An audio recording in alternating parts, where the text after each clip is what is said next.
Fencing क्यों madam नहीं हुआ मैडम? मुर्शिदाबाद के आसपास मैडम का border मैडम ऐसा है, मेघालय में भी 40 किलोमीटर जगह ऐसी है जहां पर अभी जमीन नहीं मिली है, फेंसिंग नहीं हुई है बांग्लादेश के साथ। तो आप नहीं, तो आप मेघालय के चुनाव को डिस्कस करना चाहते हैं? नहीं, मैं तो सिर्फ उदाहरण दे रहा हूँ। बीजेपी के बारे में बोल रही है ना। आंकड़े हैं, मैं आपको वो भी दे देती हूँ। आपसे पूछना चाहती हूँ, जब बीएसएफ के नहीं, आप उदाहरण, अगर मैं बीजेपी की तरफ से ही बोल रही हूँ और आपके उदाहरण आप जवाब देने के लिए आए हैं, पूछने के लिए। आपको याद दिला रही हूँ कि जब बीएसएफ के डीजी ये बयान देते हैं और कहते हैं कि टीएमसी के कार्यकर्ताओं में। जी मैम, कंप्लीट कीजिए। ये क्या हो रहा है, मुझे समझ नहीं। नहीं मैम, आप कंप्लीट कीजिए।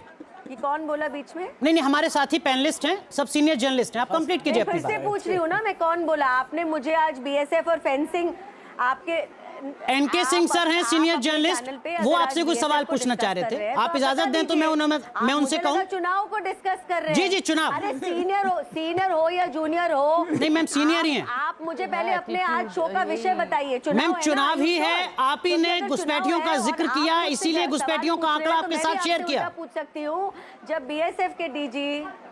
नहीं, ये हमारा काम पूछना है, आपका काम नहीं है। आपका काम जवाब देना है मैडम, आप समझिए। और सीनियर और जूनियर बिल्कुल सही है, लेकिन कम से कम जवाब तो देंगी ना। सवाल का जवाब दिया जाता है, सवाल पूछा नहीं जाता है। Answer of A question is not a question. मैं आपको देख नहीं पा रही हूँ। कोई बात नहीं, आप कंप्लीट कीजिए अपनी बात। पहली बात मैं आपको, it is going to be what I choose to respond. You don't tell me मैं क्या बोलने वाली हूँ। पहली बात तो ये है। दूसरी बात, जो मेरा मन करेगा वो मैं बोलूंगी। कोई बात, दर्शकों पर छोड़ देते हैं। तीसरी बात, मैं आपको देख नहीं पा रही हूँ, लेकिन मुझे कुछ ऐसा लग रहा है कि यहाँ पर झालमुरी की मिर्ची आपके स्टूडियो में सबसे ज्यादा लग रही है ना। टीएमसी के नेताओं को कम लग रही होगी, आपको आपत्ति ज्यादा हो रही है कि बीजेपी के नंबर्स कुछ अच्छे ज्यादा दिख रहे हैं। ये बात है क्या? यहाँ तो सब रसगुल्ला खाने वाले बैठे हुए हैं। टिप्पणियां करनी है तो मैं भी करती हूँ सबके बीच में टिप्पणियां। बहुत अच्छी बात, आप अपनी बात कंप्लीट कीजिए। लग नहीं रहा है, आपके हाव भाव, बातचीत और सवालों से बिल्कुल नहीं लग रहा है।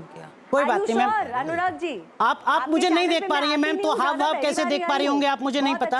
आप अपनी बात कंप्लीट कीजिए मैम। मैं आपकी आवाज सुन पा रही हूँ, और इसी सवालों की प्रक्रिया को आगे बढ़ाते हुए मैं आपको याद दिलाना चाहती हूँ, जब बीएसएफ के डीजी ये बयान देते हैं कि टीएमसी से जुड़े हुए लोगों ने फायरिंग करी बीएसएफ के जवानों के ऊपर, क्योंकि वो कुछ लोगों को बॉर्डर पार कराना चाह रहे थे और हमारे जवानों ने रोका, उसके ऊपर भी अपने सीनियर जूनियर जो भी जर्नलिस्ट है उनसे टिप्पणी ले लीजिए। तो देखिए, जब देश की बात आती है, इसमें मुझे मजाक नहीं दिखाई देता, ना मुझे इस बात पे हंसी आती, क्योंकि इस बार पश्चिम बंगाल में जो जीत है, ये ना ही केवल मेरी पॉलिटिकल पार्टी की जीत है, ये जनता की जीत है, क्योंकि ये उस जनता की जीत है जहाँ पर एविडेंस मिटा दिए जाते हैं। जब एक डॉक्टर का रेप और मर्डर हो जाता है, एविडेंस इस प्रकार से मिटा दिए जाते हैं। एक सवाल है मेरा आपसे, सवाल मेरा ये है, हम उसी पर बात कर रहे थे। आपने कहा ना जीत है जिसकी आंखों के सामने एक लैंड माफिया वाले। चारू, मेरी तो आवाज मिल रही होगी आपको। मैं ये जानना चाह रही हूँ, ठीक है, अभी जो हम डेटा देख रहे हैं उसके मुताबिक आप मुझे ये बताइए, वो 3 ऐसे पॉइंटर्स जिसमें आप लोगों को इस चुनाव में इतना फायदा हुआ कि आपने ये नेक टू नेक फाइट देते अपने आप को और ऊपर उठा लिया।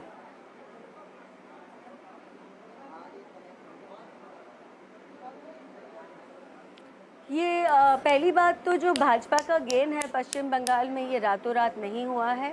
ये कई सालों की, 2 टर्म की, हर दिन की मेहनत का नतीजा है।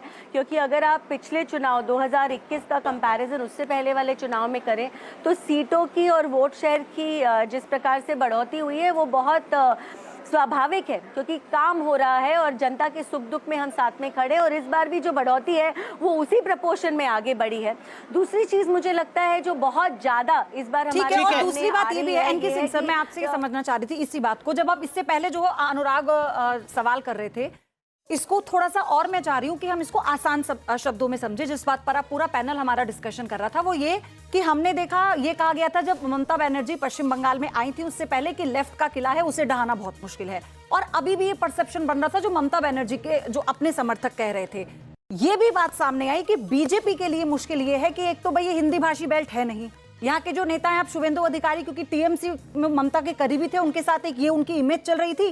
दिलीप घोष को हटा दीजिए तो और अब ऐसा कोई चेहरा नहीं था जो बंगाली भाषा में सीधा कनेक्ट कर पाए। लेकिन जो ये ग्राउंड पर वर्क हुआ है बीजेपी का, इसे हम डिकोड कैसे करेंगे इस पूरी स्ट्रैटेजी को बीजेपी की? एक बात है स्टेट्स है वहां पे बीजेपी का इन्फिल्ट्रेशन डिलेड हुआ, उसमें देर लगी। जैसे आप उदाहरण के लिए देख ले, केरल में अभी तक मुश्किल पड़ रही है, लेकिन देर सवेर बढ़ रहा है।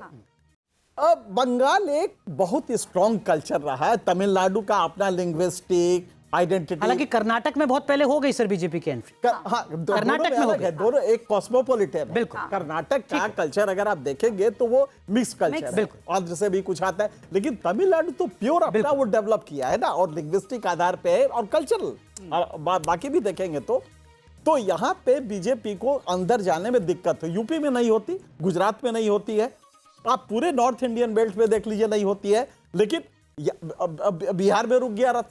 आपने देखा कि नीतीश कुमार मजबूरी बन गए बीजेपी की, लेकिन बंगाल में स्ट्रॉन्ग कल्चर था, लिहाजा उसको ऑब्फस्केट करने में एक लंबा टाइम लगा। लेकिन आज जो रिजल्ट ये दिखाई दे रहा अभी तक, इसको देख के साफ लग रहा है कि बीजेपी ने वो किला भी ध्वस्त कर लिया, और बंगाल अगर कर लिया तो मेरे ख्याल से बीजेपी के लिए there is no limit now.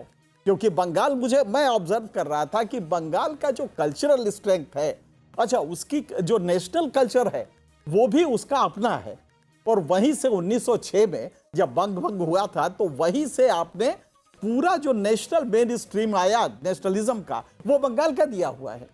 तो इसलिए वहां पे अगर जब आप नरेंद्र मोदी जी जाते हैं, एक इमोशनली भी तो विक्ट्री बहुत मायने रखती होगी सर बीजेपी के लिए। श्यामा प्रसाद मुखर्जी जिस राज्य से आते हैं, और वहां आपको सत्ता पर काबिज होने के लिए एक ये भी फैक्टर इतना रहा लंबा है। वक्त लग जाता है। हालांकि ठीक है, श्यामा प्रसाद मुखर्जी किस गवर्नमेंट पे थे और कैसे, वो एक अलग इतिहास है, लेकिन बीजेपी में इन्फिल्ट्रेट करना और आज सत्ता में आना, ये मेरे ख्याल से बीजेपी के उस विक्ट्री को जो आप कह रहे हैं, जिसके इस समय जो उसका वो होगा, चेहरे पे चमक होगी बीजेपी के, वो बिल्कुल अलग होगी, क्योंकि ये एक वो वॉल था जिसको गिराना मेरे ख्याल से बहुत मुश्किल। और मनोज सर, राजबिहारी सर आप भी इसका जवाब दीजिएगा। मनोज सर, अब 2027 के चुनावों पर सबकी नजर होगी। गोवा, मणिपुर, गुजरात, पंजाब, यूपी, उत्तराखंड, 5 राज्यों में 7 राज्यों में संभवतः चुनाव है।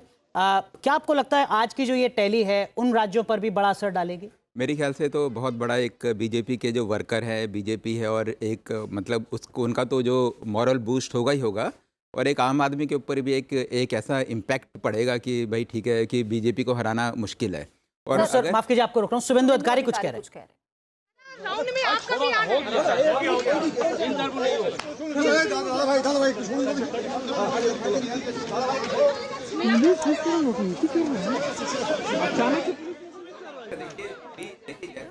में बीत रहा है, बीजेपी और टीएमसी के बीच का गैप आप देखेगा कि और ज्यादा हो रहा है।